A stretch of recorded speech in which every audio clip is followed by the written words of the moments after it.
Hello everyone, मैं प्रिया यादव स्वागत करती हूँ आप सभी का आपके अपने YouTube channel GK boost your brain पर। साथियों, आज हम यहाँ पर संपूर्ण संस्कृत पेडागोजी देखेंगे बहुत ही सरल भाषा में प्रीवियस ईयर क्वेश्चंस के साथ में। चलिए सेशन स्टार्ट करते हैं। सबसे पहले आपको कुछ शब्दों का अर्थ, जो कीवर्ड आप समझ लीजिए कि पता होना चाहिए। जैसे अस्थि, तो संस्कृत में अस्थि का अर्थ होता है। ऐसे ही नास्ति का मतलब हो जाएगा नहीं है। यदि आपसे यदा की बात हो तो जब होता है, कदा की बात हो कब होगा। ये सारी चीज़ें बहुत ही सहज तरीके से हम इन क्वेश्चंस में देखेंगे। फर्स्ट क्वेश्चन है हमारा, सामाजिक दृष्टिकोणेन शिक्षाया प्रमुखम उद्देश्यम अस्ति।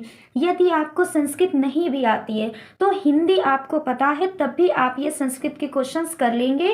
और जो सीटेट का पेपर है उसमें आपने अगर हिंदी पेडागोजी पढ़ी है, ऑल कंप्लीट पेडागोजी पढ़ी है, तो उसी के क्वेश्चंस ट्रांसलेट होकर आपके बस संस्कृत भाषा में पूछ लिए जाते हैं। तो देखिएगा, सामाजिक दृष्टिकोण मतलब सामाजिक दृष्टिकोण से शिक्षाया मीन शिक्षा का प्रमुख उद्देश्य क्या है। अब आप ऑप्शन से समझिएगा। धनार्जनम मीन्स धन का अर्जन करना, या व्यावसायिक शिक्षा, ऑप्शन सी, या फिर अवकाश से सदुपयोग, या फिर ऑप्शन डी है आपका मानव जीवन से सर्वांगीण विकास। तो देखिए, आपको संस्कृत नहीं भी समझ में आ रही, फिर भी ऐसे क्वेश्चन बहुत आसानी से हो जाएंगे कि सामाजिक दृष्टिकोण से शिक्षा का हमारा प्रमुख उद्देश्य है मानव जीवन का सर्वांगीण विकास करना। या हमने जो भी सीडीपी पढ़ी है तो उसमें यही पढ़ा है कि हमारा उद्देश्य शिक्षा का बालक का चहुमुखी विकास, सामाजिक पूरा सर्वांगीण विकास करना होता है। अब हम चलते हैं सेकंड क्वेश्चन की ओर। बालकस्य प्रथमा शिक्षा स्थानम वर्तते। बालक का जो प्रथम शिक्षा स्थान है वो क्या है। अब देखिएगा, प्राथमिक विद्यालय, बी या फिर परिवार, सी शिक्षक गृह शिक्षक का घर, या फिर महाविद्यालय। तो हम सभी जानते हैं बालक का जो प्रथम शिक्षा का स्थान है या फिर जो बालक का प्रथम समाज है, हमने पढ़ रखा है, वो क्या होता है, परिवार। तो ऑप्शन नंबर बी आपका यहाँ से सही हो जाएगा। यदि आपको संस्कृत से बिल्कुल भी ऐसा नहीं है, कोई हेजिटेशन नहीं करनी, डरना नहीं, आप बस एक दो वर्ड समझते हुए चलिए, हिंदी से रिलेट कर लीजिए कि बालक पूछ रहा है और प्रथम शिक्षा स्थान पूछ रहा है, ठीक है, क्या होगा, परिवार। ऐसे करके चलिए, संस्कृत बहुत ही आसान से हो जाएगी। थर्ड क्वेश्चन देखिएगा, धीरे धीरे हम क्वेश्चंस का लेवल बढ़ाएंगे। यदा मूल्यांकनस्य प्रयोजनम विशिष्ट अधिगम प्रक्रियायां संकल्पनान स्पष्टीकरणम भवति तदा एतादृशम मूल्यांकनम उच्यते। अब आपको अगर नहीं भी समझ में आ रहा तो देखिएगा क्या बोल रहा है। यदा मीन्स क्या है, जब। जब मूल्यांकन आपका प्रयोजन विशिष्ट तरीके से अधिगम प्रक्रिया के लिए किया जाता है तो आपका वो मूल्यांकन क्या कहलाता है। तो निरंतर मूल्यांकन, इसमें क्या है, विशिष्ट प्रयोजन की बात हो रही है। ऐसी कोई बात नहीं हो रही कि हम निरंतर समय पे करेंगे, तो आपका निरंतर मूल्यांकन नहीं होगा। निर्माणात्मक मूल्यांकन, या संज्ञानात्मक, या विसंज्ञानात्मक। तो यहाँ से क्या है आपका, जो हम निर्माणात्मक मीन्स रचनावाद से जोड़ेंगे, तो आपका यहाँ पे क्या, ऑप्शन नंबर बी निर्माणात्मक मूल्यांकन सही होगा, क्योंकि विशिष्ट प्रयोजन की बात यहाँ पर हो रही थी। अब हम देखेंगे क्वेश्चन नंबर 4, भाषा शिक्षण से सिद्धांत नास्ति। अब फिर देखिएगा, अस्ति का मतलब था है, नास्ति का मतलब क्या होता है, नहीं है। बस आपको इतना ही ध्यान देना है। और कीवर्ड में और क्वेश्चन क्या है, पॉजिटिव। तो अब पॉजिटिव चीज आपसे पूछ रहा है, कब निगेटिव चीज आपसे पूछ रहा है। तो अब भाषा शिक्षण का सिद्धांत कौन सा नहीं है, तो एकता या सिद्धांत, एकता का सिद्धांत भी है। सहभागिता, सब लोग एक साथ पढ़ेंगे, सारे बच्चे कंबाइंड पढ़ेंगे, एक दूसरे के विचार जानेंगे और अच्छे से सीखेंगे, ये भी होगा। स्वतंत्र रूप से सीखेंगे, ये भी होगा। लेकिन वैभव का कोई सिद्धांत आपका भाषा शिक्षण का नहीं होता है। तो इस क्वेश्चन के हिसाब से कौन सा, ऑप्शन नंबर बी आपका सही होगा। अगला प्रश्न हम देखते हैं, संस्कृत भाषा सर्वाधिक सफला भाषा कस्य कृते वर्तते। मीन्स संस्कृत की भाषा से सर्वाधिक सफल भाषा कौन सी बनी। तो देखिएगा, आप दूरदर्शन से है, या फिर चलचित्र से है, या संगणक से, या फिर आकाशवास्या। यहाँ से बस आपको इतना जानना है कि कंप्यूटर, तो कंप्यूटर की जो लैंग्वेज की जो भाषा की शुरुआत हुई तो सबसे पहले उसका संस्कृत से आया। तो कंप्यूटर का मतलब ही यहाँ पर क्या है, संगणक कंप्यूटर को बोलते हैं। तो ऑप्शन नंबर सी यहाँ से आपका सही हो जाएगा। इससे पहले यदि आपने सीटेट की बाकी पेडागोजी क्लास नहीं की है तो डिस्क्रिप्शन बॉक्स में लिंक है। कंटेंट की भी, मैथ्स की, हिंदी की, इंग्लिश की सारी क्लासेज है और पेडागोजी भी है, आप जाकर देखिएगा। फिर है आपका क्वेश्चन नंबर 6, प्राथमिक स्तरीय बालकानां कृते मुख्य अस्ति। अब देखिएगा यहाँ से बोल रहा है कि प्राथमिक स्तर पर मीन्स 1 to 5 क्लास का बालक है आपका, तो प्राथमिक स्तर पर बालक के लिए क्या मुख्य है, कौन सी चीज प्रमुख है, तो कठोरतया अध्यापनम। अब देखिएगा कठोरतया तो क्या कठोर तरीके से अध्यापन कराना प्रमुख है, नहीं। अधिकाधिकम अभ्यासस्य अवसरा। फिर आप थर्ड ऑप्शन देखिएगा कि कक्षा में बार बार अध्यापन कराएं, या फिर गृहस्य। गृहस्य क्या क्या कि मतलब आप जो घर के लिए अधिक कार्य दें। तो अब आप यहाँ पर कीवर्ड पढ़ाई मतलब पकड़िए अवसरा। हमने ये देखा है ना कि जो आपके पॉजिटिव टैग वर्ड है सीटेट के लिए, तो बालक को हमें कई सारे अवसर प्रदान करने हैं, विभिन्न गतिविधियां करानी है, ज़्यादा से ज़्यादा सामूहिक कार्य करवाने हैं। तो यहाँ से आपका ऑप्शन नंबर बी सही हो जाएगा। आप समझिएगा कि संस्कृत का कोई डर नहीं है, बस आप एक सरल तरीके से उसे थोड़ा सा रिलेट करते हुए चलिए हिंदी से। अब देखिएगा आपका क्वेश्चन नंबर 7 है, वंदनाया अध्यापिका निश्चित समय अंतराले मौखिक लिखित तथा प्रयोगात्मक परीक्षां स्वीकरोति, अध्यापिका मूल्यांकनस्य कतमा प्रविधे प्रयोगम करोति। ठीक है, अब आप फिर से मेन वर्ड पढ़िए कि वंदना एक अध्यापक हैं जिन्होंने क्या किया, निश्चित समय अंतराल में मौखिक लिखित परीक्षा कराई और प्रयोगात्मक परीक्षा कराई। तो ऐसा मूल्यांकन क्या मूल्यांकन कहलाएगा या फिर कौन सा मूल्यांकन होगा, तो निश्चित समय अंतराल में भी हो रहा है, प्रयोगात्मक परीक्षा भी ले रही है, मौखिक लिखित परीक्षा भी ले रही है, तो ये आपका जाएगा परिमाणात्मक प्रविधि, परिमाणात्मक मूल्यांकन में जाएगा। ऑप्शन नंबर ए आपका सही होगा। अब हम देखेंगे 8वां प्रश्न, विशिष्ट बालकस्य संबंधा न भवति। तो अब यहाँ से फिर आप समझिएगा कि विशिष्ट बालक ठीक है हमने पढ़ रखे हैं ऑलरेडी बाल विकास में, विशिष्ट बालक कौन से होते हैं। फिर संबंध, उनका संबंध किससे नहीं होता, तो बुद्धि के स्तर से भी उनका संबंध है, शारीरिक स्तर से भी है, मानसिक स्तर से भी है। लेकिन जो ऑप्शन नंबर सी है आर्थिक स्तर, तो आर्थिक स्तर का संबंध विशिष्ट बालक से कोई भी रिलेट नहीं करता है, ये वाला ऑप्शन सही होगा। अगला प्रश्न है आपका, भाषा शिक्षणे दृश्य श्रव्य सामग्री उपयुक्ता भवति। जो भाषा शिक्षण में दृश्य श्रव्य ऑडियो विजुअल जो आपकी मटेरियल है, टीएलएम है, सामग्री है, वो किस लिए उपयोगी होती है। अब देखिएगा इससे आप शुद्ध उच्चारण करते हैं या फिर शुद्ध लेखन करते हैं, शुद्ध पठन करते हैं, या फिर ना कथाचित, इनमें से कुछ नहीं करते हैं। तो देखिएगा आप यहाँ पर उच्चारण और लेखन फिर भी है, लेकिन जो आपका मोस्ट अप्रोप्रिएट जाएगा शुद्ध पठनार्थम, मीन्स जो आप पढ़ते हैं उसका शुद्ध अर्थ ग्रहण कर रहे हैं ऑडियो विजुअल सामग्री से।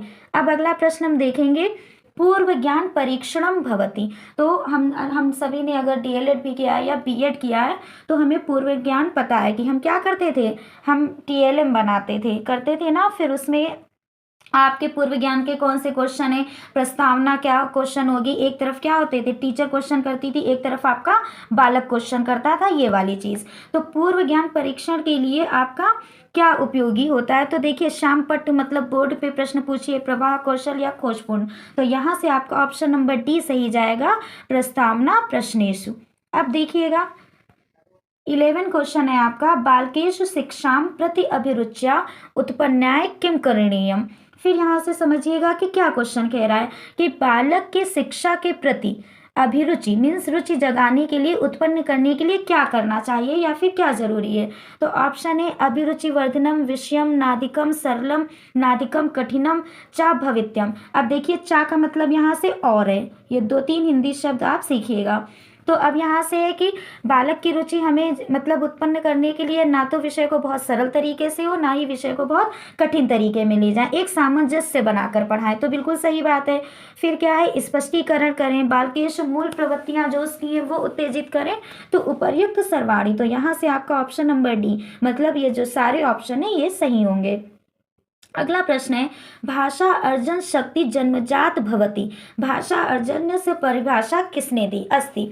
तो अब ये जो फिर हमने पढ़ा है कि भाषा अर्जन की जो शक्ति है वो बालक में जन्मजात होती है, तो ये बात किसने कही है, हमारे नॉम चॉम्स्की ने कही है। ऑप्शन नंबर बी यहाँ से सही होगा। यदि आपको ये सेशन पसंद आ रहा हो तो इसे लाइक करें, अन्य साथियों के साथ में शेयर करें और हमारे चैनल पे आप नए हैं तो चैनल को सब्सक्राइब करें। अगला प्रश्न है, निम्नलिखितेषु किम उद्देश्यम पठन कौशलस्य। अब इनमें से किसका उद्देश्य क्या है, पठन कौशल का है। तो देखिएगा, पठित्वा लिखिता अभिव्यक्ति मीन्स आपकी जो लिखित अभिव्यक्ति है उसे उजागर करना, या फिर मौखिक अभिव्यक्ति, या जो आप पठित्वा ग्रहणम जो पढ़ रहे हैं उसका अर्थ ग्रहण करें, या पठित्वा कौशल प्रदर्शनम जो आप पढ़ रहे हैं उसका कौशल प्रदर्शन करें। तो पठन कौशल का जो मुख्य उद्देश्य यही होता है कि जो आप पढ़ रहे हैं उसका आपको अर्थ भी ग्रहण करते हुए चले। मैंने बताया ना, जहाँ पे भी बात संदर्भ की आएगी उससे पहले के जो सेशन लिए हैं और जहाँ पर कॉन्टेक्स्ट की बात आएगी तो वो आपका पॉजिटिव टैग वर्ड में जाएगा। जो भी आप पढ़ रहे हैं उसकी समझ आप में विकसित हो, आप उसका अर्थ भी ग्रहण करें। अगला प्रश्न है, विशेष आवश्यकता युक्त बालकानां कृते सर्वश्रेष्ठा विकल्पा अस्ति। विशेष आवश्यकता वाले बालकों के लिए सर्वश्रेष्ठ विकल्प इनमें से कौन सा है। तो देखिएगा, पृथक कक्षा, समावेशी कक्षा, अभिभावकानां सहयोगा या सर्वे। तो आप विशेष बालकों के लिए, ये तो हमें है ही नहीं कि हम उनको अलग कोई सुविधाएं प्रोवाइड करेंगे या फिर अलग वातावरण देंगे। तो विशेष बालकों के लिए भी हम क्या करेंगे, समावेशी शिक्षा या फिर समावेशी कक्षा उन्हें प्रोवाइड कराएंगे। यदि आप ये सेशन कर लेते हैं, प्रीवियस ईयर क्वेश्चंस को अच्छे से समझ लेते हैं, प्लस आप 4-5 पैराग्राफ की खूब अच्छे से प्रैक्टिस संस्कृत की कर लेते हैं, तो 30 में से आपके संस्कृत में 22 से 25 नंबर आराम से आ जाएंगे। अब देखिएगा अगला प्रश्न, RTE राइट टू एजुकेशन शिक्षाया अधिकारा अंतर्गते शिक्षा भवति। तो आपकी जो राइट टू एजुकेशन है इसके अंतर्गत शिक्षा कैसी बताई गई है। तो हम सभी जानते हैं बाल केंद्रित। इससे पहले शिक्षा कैसी होती थी, शिक्षक केंद्रित। लेकिन जो अब शिक्षा NCF ने भी बोला है कि बालकों को ध्यान में रखकर, बच्चे को ध्यान में रखकर उसकी रुचि, उसकी आवश्यकता अनुसार हमें उसे शिक्षा प्रोवाइड करनी है। फिर अगला प्रश्न है हमारा, भाषा न्याय विकसिता न भवति एतस्या शैक्षिक निहितार्थम अस्ति यत् भाषा अधिगमाय डैश अनिवार्यम अस्ति। तो इसमें आपका बोला जा रहा है कि किसके बिना भाषा न्याय विकसिता न भवति, किसके बिना जो आपकी भाषा है, बस आप इतना पढ़िए कि विकसित नहीं हो सकती। तो विद्यालय पठन लेखनम या फिर भाषाएं प्रयोगशाला। तो आपका ऑप्शन नंबर ए। वैसे भी वाइगोत्स्की ने बोला बालक के लिए अंतःक्रिया बहुत ज़्यादा आवश्यक है। तो जब आप सामाजिक अंतःक्रिया करते हैं तो उसी में तो जो आपका भाषा विकास से डेवलप है, आप 4 लोगों में मिलेंगे, बालक बैठेगा, कोई सामूहिक चर्चा करेगा, तभी उसका भाषा विकास आगे बढ़ेगा। अब हम देखते हैं अगला प्रश्न, विद्यालय शिक्षणे प्रथम भाषा अध्ययनम स्यात्। तो विद्यालय के शिक्षण में जो प्रथम भाषा अध्ययन है वो कौन सी होती है, वो कौन सी बालक ग्रहण करता। तो यहाँ से हिंदी भाषा, राजकीय भाषा या सहराजकीय भाषा। तो ऑप्शन नंबर आप B, C, D छोड़कर A को देखिएगा कि मातृभाषा या अथवा प्रांतीय भाषा। तो सबसे पहले जब बालक विद्यालय जाता है तो उसके कंफर्ट जोन में हम जाकर जो उसकी मातृभाषा होती है, जो लैंग्वेज उसे आ रही होती है, उससे हम उसके जो भाषा का शिक्षा का जो भी शुरुआत करते हैं उसे, वो उस आधार पे हम करते हैं। अगला प्रश्न है, कति भाषा कौशलानि सन्ति मीन्स आप अब ये कति का मतलब आप समझ लीजिए कितने भाषा कौशल होते हैं, बस यही पूछ रहा है। तो हमें पता है कि 4 भाषा कौशल होते हैं, चत्वारी। और आप याद रखिएगा कि संस्कृत के पेपर में आप प्रीवियस ईयर के जो भी आपके या फिर मॉडल पेपर से हैं वो आप पैराग्राफ प्रैक्टिस कर लीजिए। कुछ प्रीवियस ईयर क्वेश्चन जो आपके लगभग सारे टॉपिक को कवर करें, जैसा कि ये सेशन है, वो प्रैक्टिस कर लीजिए। और गिनतियां आप पढ़ लीजिएगा, जो गिनती होती 1 से 20 तक तो आपको आनी चाहिए। और उसमें भी खासकर 29 की है कि एकोनविंशति कौन सी है, 19 की है, इन सब की ज़्यादातर पूछते हैं, ये तैयार कर लीजिए। संस्कृत का सेशन आपका बहुत ही अच्छे से हो जाएगा। तो भाषा कौशल कितने हैं, हमने इंग्लिश में भी पढ़ रखा, LSRW। ठीक है, तो यहाँ से आपका हो जाएगा सबसे पहले क्या कि लिसनिंग। तो लिसनिंग संस्कृत में क्या बोलते हैं इसको, श्रवण। तो पहला आपका श्रवण चला जाएगा। दूसरा आपका क्या है, स्पीकिंग। इस तरीके से आपका फिर रीडिंग, फिर राइटिंग, ये 4 भाषा कौशल होते हैं। अगला प्रश्न देखिएगा, व्याकरण शिक्षणस्य पद्धतयः सन्ति। व्याकरण में जो हम शिक्षा देते हैं, जो व्याकरण शिक्षण है, उसकी पद्धति कौन सी है? तो निगमन पद्धति है, आगमन पद्धति है, या आगमन निगमन दोनों, सर्वे। तो यहाँ से आपका ऑप्शन नंबर डी सही हो जाएगा, सर्वे। मीन्स आगमन भी होती है, निगमन भी होती है। तो हम जो व्याकरण की शिक्षा लेते हैं, दोनों पद्धतियों का बालक के लिए यूज करते हैं। लेकिन जब भी आपकी बात आए कि मोस्ट अप्रोप्रिएट, काफ़ी जो यूजफुल पद्धति है वो कौन सी रहेगी, तो आप जरूर आगमन को बताइएगा, क्योंकि आगमन में बालक अच्छे से समझ पाता है प्राथमिक स्तर पर। पहले हम उसे उदाहरण, कुछ एग्जाम्पल जो नोन होता है ऐसे करके बताते हैं, फिर हम जो मेन सिद्धांत, मेन बात उसे बतानी है वो चीज़ बताते हैं। अगला प्रश्न देखते हैं। उपचारात्मकम शब्दा उद्धृतो संबंधितो व अस्ति। मीन्स उपचार। अब उपचार से आप बस यही वर्ड समझ लीजिए कि उपचार किस चीज़ में होता है।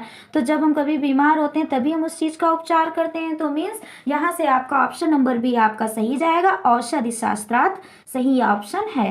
अगला प्रश्न है, भाषा शिक्षणे या त्रुटियां भवन्ति। तो भाषा शिक्षण में जो त्रुटि है वो आपकी क्या है कि वो आपकी हो सकती है। तो बिल्कुल आप यहाँ से देखिएगा, ता कठोरतया ध्यानम दात्यम शीघ्रतया दूरी कर्तव्यम। हमें जो त्रुटि होती है शीघ्र दूर करने का प्रयास करना चाहिए। या फिर ऑप्शन डी देखिए आपसे क्या कह रहा है कि ता शिक्षण प्रक्रियाया स्वाभाविकी प्रक्रिया अस्ति तथा समयेन दूरम भवन्ति। तो ठीक है, भाषा शिक्षण में त्रुटि होगी। भाषा शिक्षण ही क्या, बालक जब अधिगम की प्रक्रिया करेगा तो त्रुटि क्या है, एक अधिगम का पार्ट है। आपकी जो लर्निंग का वो क्या है, गलतियां लर्निंग का एक पार्ट है। तो ये स्वाभाविक है और ये समय के साथ में ही दूर होती हैं। फिर अगला प्रश्न आप देखिएगा,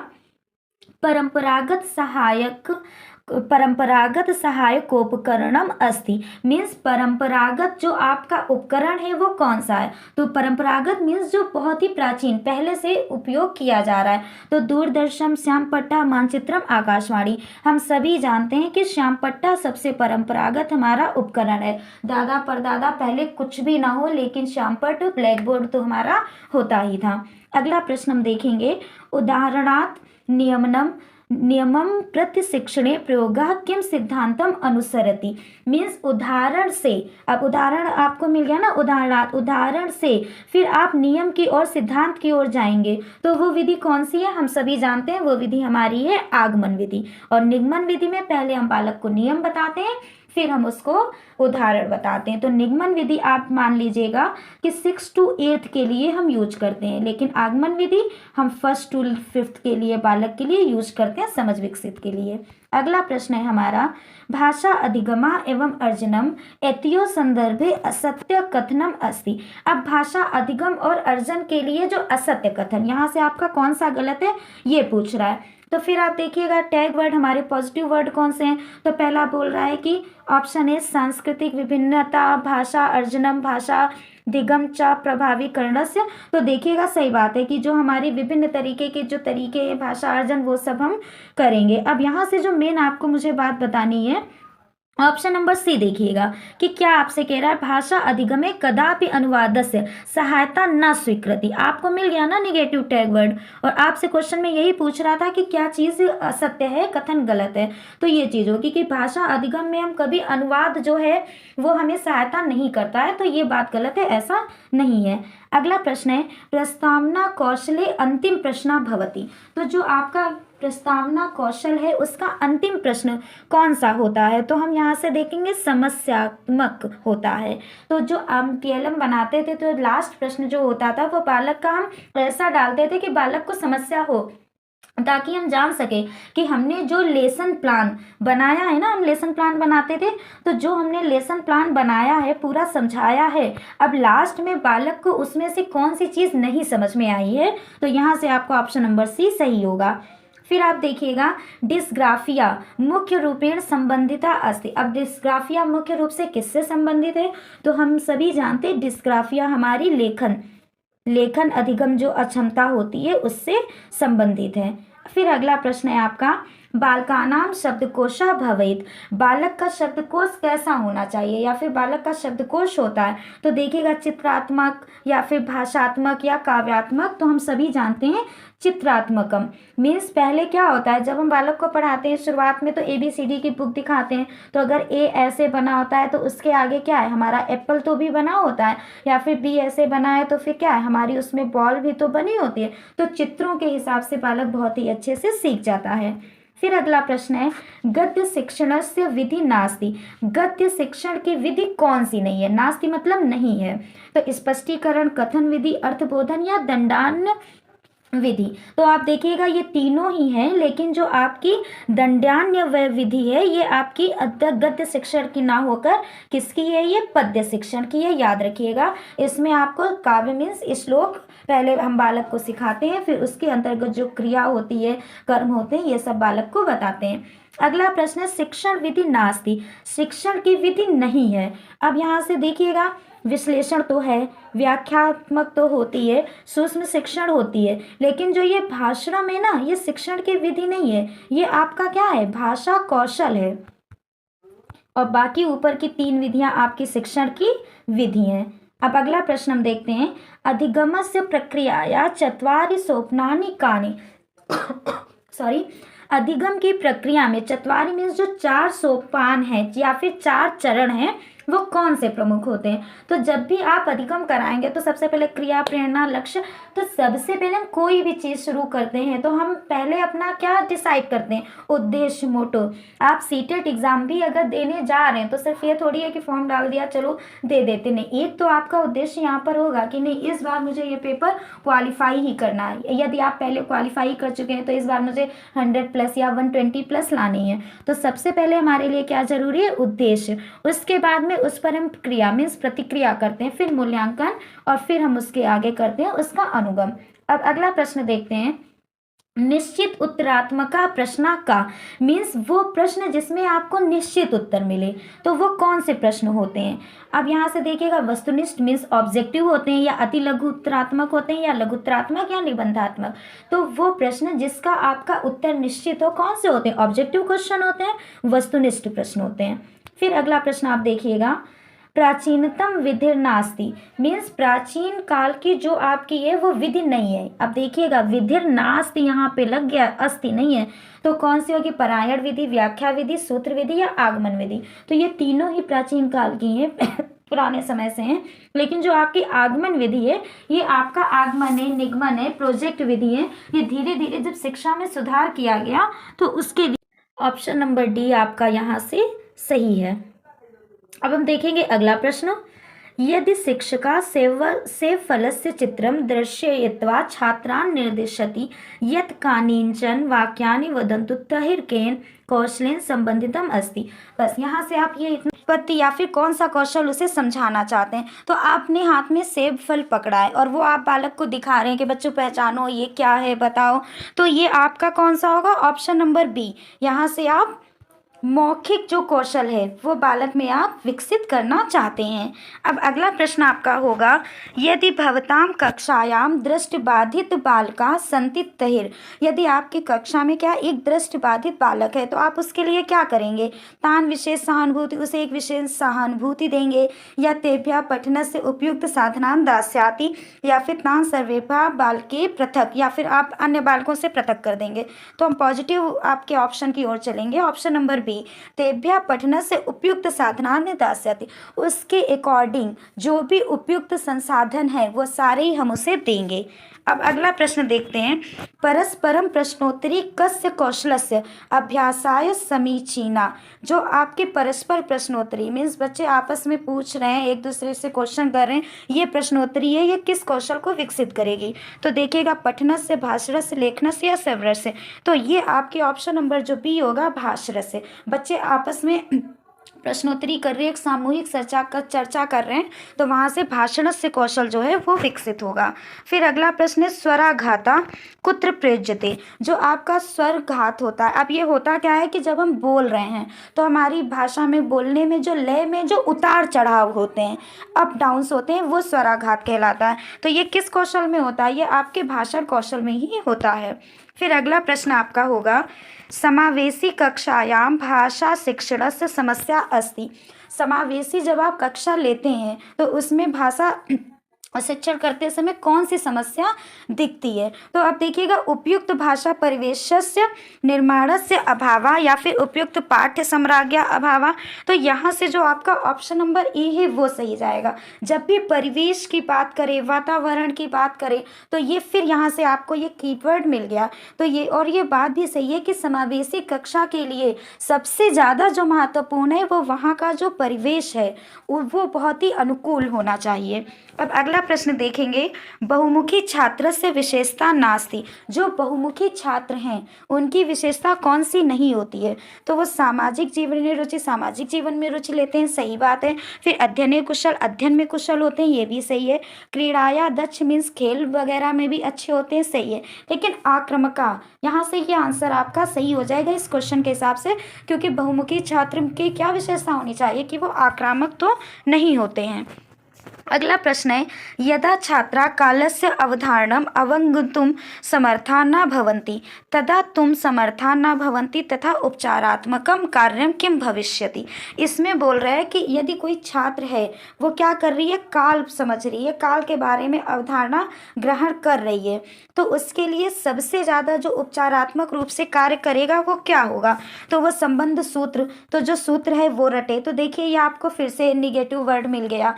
अब फिर क्या बोल रहा है कि ये संबंध दल कारणाम अभ्यास करे या संदर्भानुगुणम भाषा अभ्यास करे या फिर लंकारानुगुणम। अब यहाँ से आप ऑप्शन नंबर सी पे जाइएगा कि संदर्भानुगुणम भाषा अभ्यासा। संदर्भ, देखिए यहाँ से फिर से बात आ गई ना, अर्थ के संदर्भ में प्लस कॉन्टेक्स्ट के संदर्भ में। आपको ये इंग्लिश पेडागोजी में भी संदर्भ कॉन्टेक्स्ट बहुत दिखेगा, हिंदी में भी दिखेगा, तो आपका ये वाला ऑप्शन वहाँ से हमेशा ही सही होता है। पेडागोजी में आपको यही पकड़ बनाकर चलनी है कि चारों में सबसे उपयुक्त, सबसे अप्रोप्रिएट कौन सा होगा और कौन सा कीवर्ड हमारा पॉजिटिव ले जा रहा है। अब देखिएगा अगला प्रश्न, छात्राणाम मूल्य अभिवृद्धि आकलनार्थम की प्रभावात्मक साधनम। क्या है? प्रभावात्मकम साधनम। अब देखिएगा कि छात्र की जो मूल्य अभिवृद्धि है उसके लिए जो प्रभावी साधन है वो यहाँ से कौन सा होगा कि जीवनात्मक परिचय, आपका पोर्टफोलियो है, यूनिट टेस्ट है, या फिर योगात्मक समेटिव टेस्ट है, या फिर आपका एनेक्डोटल रिकॉर्ड है। अब यहाँ से आप देखिएगा कि पोर्टफोलियो, हम सभी जानते हैं कि जो छात्र की मूल्य अभिवृद्धि है उसका आकलन किस में होता है? पोर्टफोलियो, जीवनात्मक परिचय में। अब अगला प्रश्न देखिएगा, श्रव्य दृश्य साधनम वर्तते। जो आपका श्रव्य दृश्य साधनम है ऑडियो विजुअल, वो कौन सा है? तो आपका श्याम फलकम, ग्रामोफोन, सूचना पट्ट, नहीं, कौन सा है? दूरभाषवाणी। तो इसमें क्या है कि बालक सुनता भी है और बालक देखता भी है। जैसे इस टाइम पे ये फ़ोन, आप सुन भी रहे हैं कि क्या समझाया जा रहा है और आप क्वेश्चंस को देख भी रहे हैं। अब अगला प्रश्न है, अध्यापकस्य छात्रम प्रति वास्तविकम कार्यम किम स्यात्। मीन्स अध्यापक के लिए छात्र के प्रति जो वास्तविक कार्य है वो क्या होना चाहिए? तो परीक्षा से छात्राम मतलब परीक्षा के लिए आप छात्र को तैयार कर रहे हैं, या छात्रगत भाया यथा साध्यम विकास संपादन। अब देखिएगा ऑप्शन नंबर सारे देखते हुए, या आपका डी है शारीरिक दंडतम, तो ये सब आपके क्या है? निगेटिव है। तो एज ए टीचर आपका वास्तविक कार्य छात्र के प्रति है ऑप्शन नंबर बी, छात्रगत प्रतिभाया यथा साध्यम विकास संपादनम। मीन्स जितने यथासंभव आप साधनों से छात्र में जितना अधिक से अधिक विकास कर सकते हैं, तो एज ए टीचर आपका वो रोल उसके लिए होता है। फिर अगला प्रश्न है, प्राथमिक स्तरे भाषा शिक्षणस्य कतमा शिक्षण उक्ति सर्वाधिकम प्रभावी नास्ति।